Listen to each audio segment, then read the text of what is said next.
In this episode, we're going to make mobile troubleshooting feel much less confusing by focusing on the kinds of problems users report most often and the simple thinking steps technicians use to sort them out.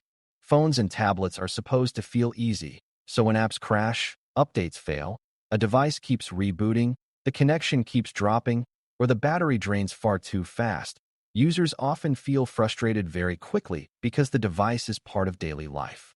For beginners, the good news is that these problems are easier to handle when you stop treating them like one giant mystery and start asking what changed, when the symptom appears, and whether the issue seems tied to one app, the whole device, or the way the device is being used. A technician does not need to guess wildly or jump to the most dramatic answer. Most mobile software problems become clearer when you look at timing, scope, and what kind of fix makes sense first, whether that means adjusting settings, updating software, clearing app data, or removing the app entirely. Before we continue, a quick note. This audio course is part of our companion study series. The first book is a detailed study guide that explains the exam and helps you prepare for it with confidence.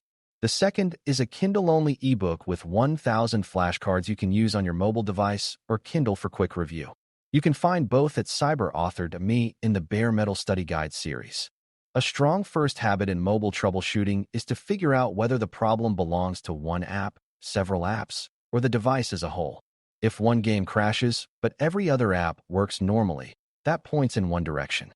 If many apps freeze, the phone restarts randomly, and the device gets hot, that points somewhere else. Beginners often focus only on the most annoying symptom and miss the pattern around it. But the pattern is what helps separate a small app problem from a wider system problem. A technician should ask simple questions such as when the trouble started, whether it began after an update, whether it happens only on one network, whether the battery drain appeared suddenly, and whether the device feels slow even when no major app is open.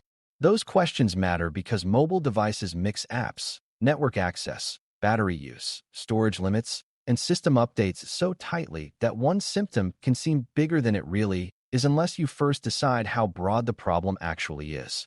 App instability is one of the most common mobile complaints, and it usually shows up as crashing, freezing, refusing to open, or behaving strangely after the user has already been using the app normally for days or weeks.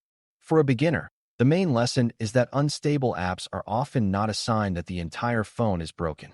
Sometimes the problem really is narrow.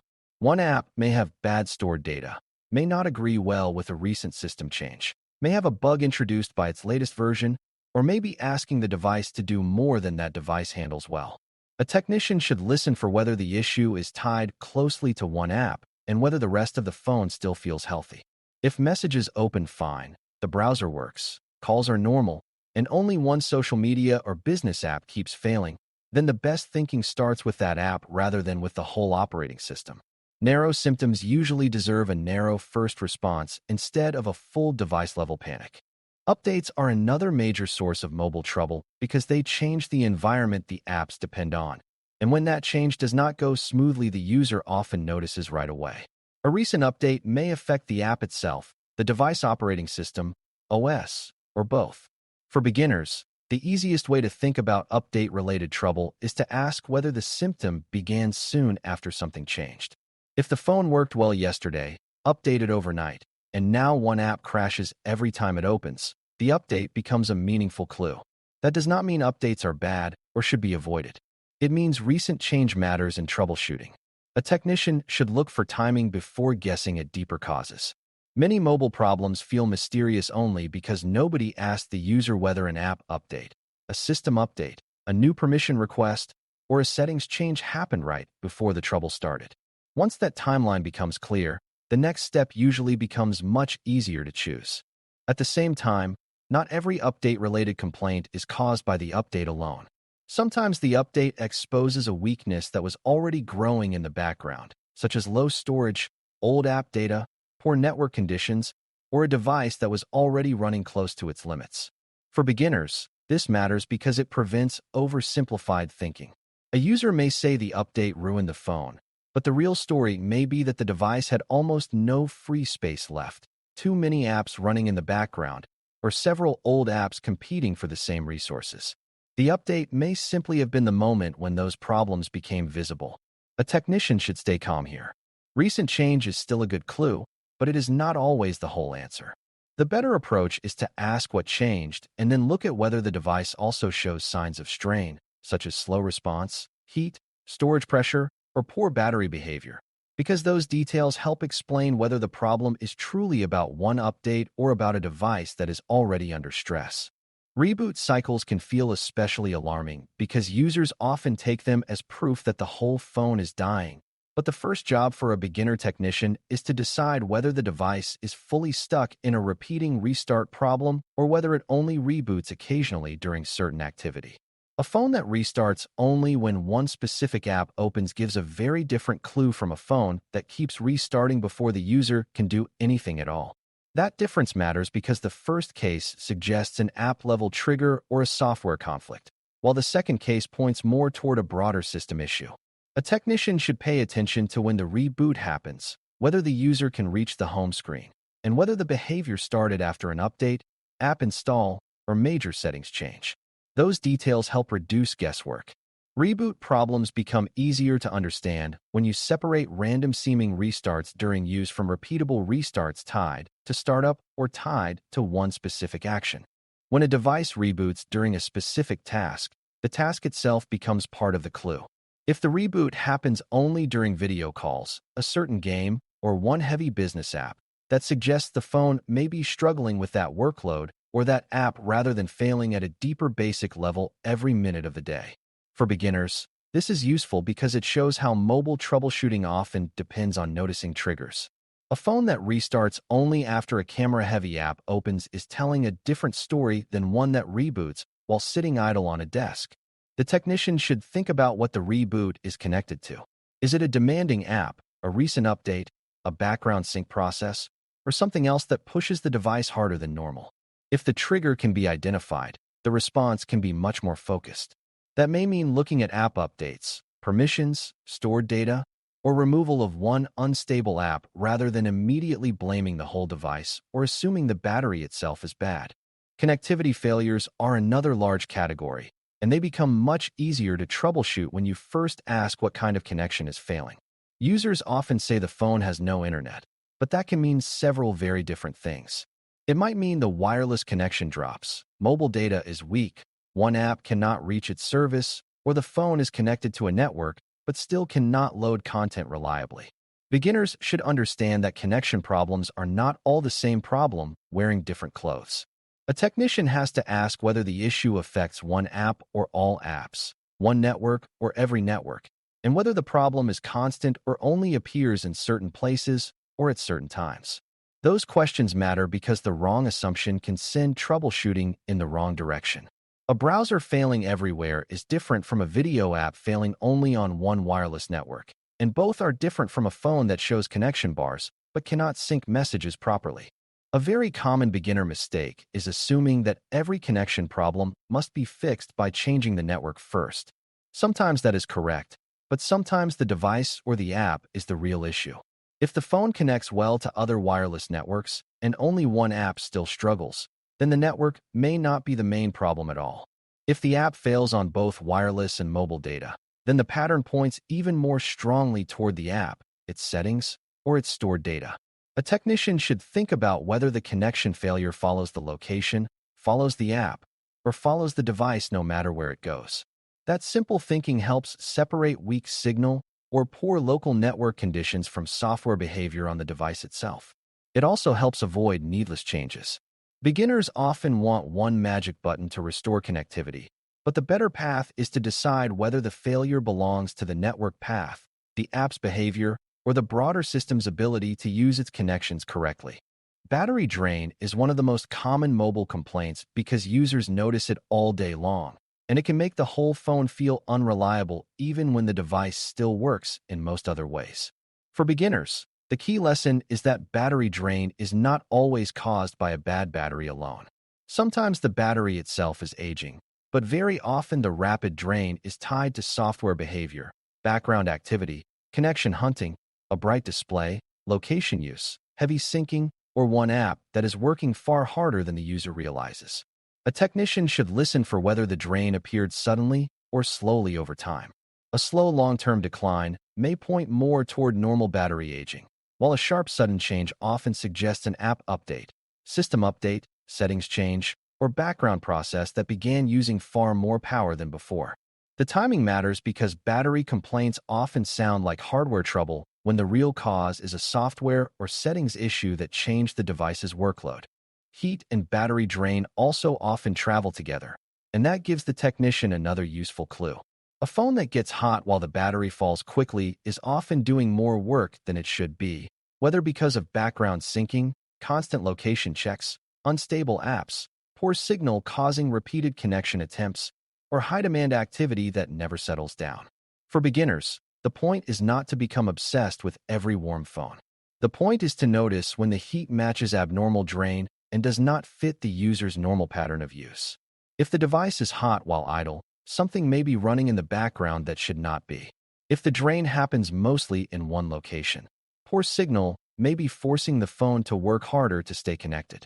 These details matter because they help the technician decide whether the next best step is to adjust settings, update software, clear an app's data, or remove the app that seems to be driving the device too hard. Adjusting settings is usually one of the best early responses when the symptom seems tied more to device behavior than to one clearly broken app. For example, if battery drain is strongly linked to high brightness, constant location services, background refresh, or aggressive syncing, then changing those settings makes more sense than removing random apps right away. If a user complains that the phone feels busy all the time and the battery disappears quickly, the technician should think about which settings are letting the device do too much work all day long. Beginners should see settings adjustments as a way to reduce strain when the device is not necessarily broken but is configured in a way that keeps it constantly active. This is especially useful when the symptom is broad but not catastrophic. A phone that still works yet drains too fast, overheats, or struggles with background activity may respond well to sensible settings changes before stronger actions are needed.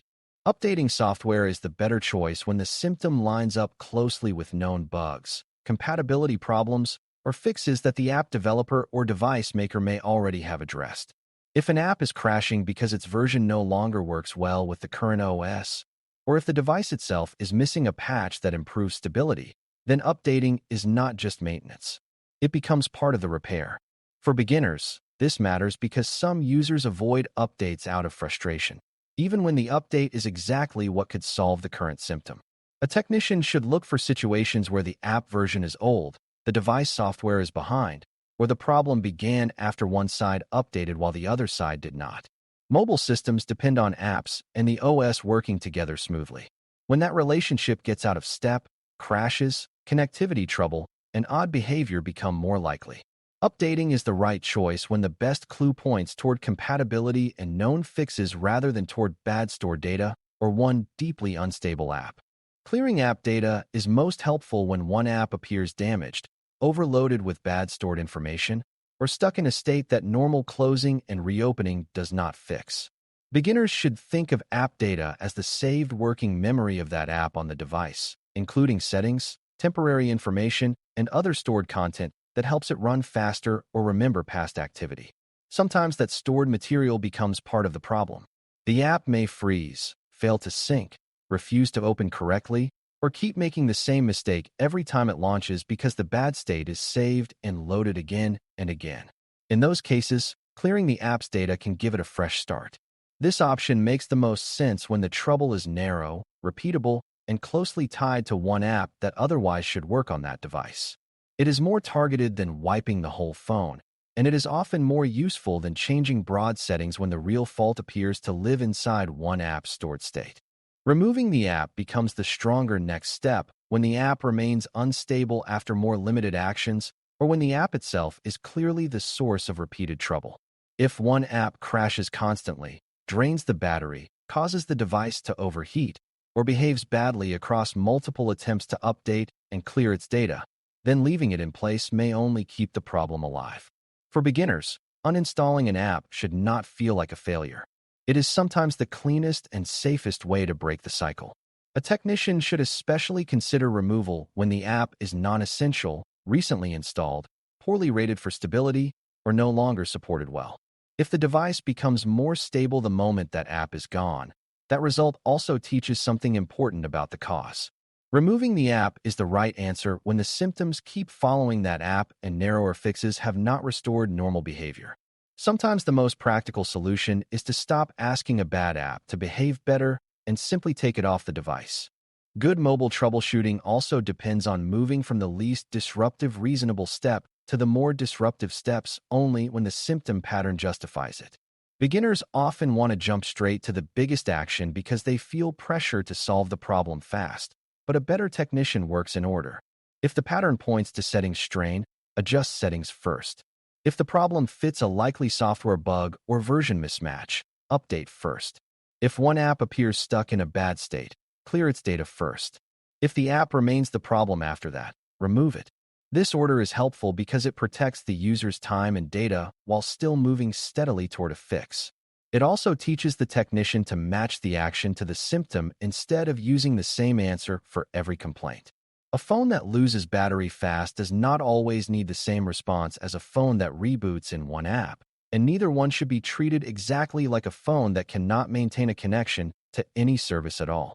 As we close, the biggest lesson is that mobile app problems become much easier when you sort them by scope, timing, and likely cause instead of treating every bad symptom like proof that the whole phone is failing.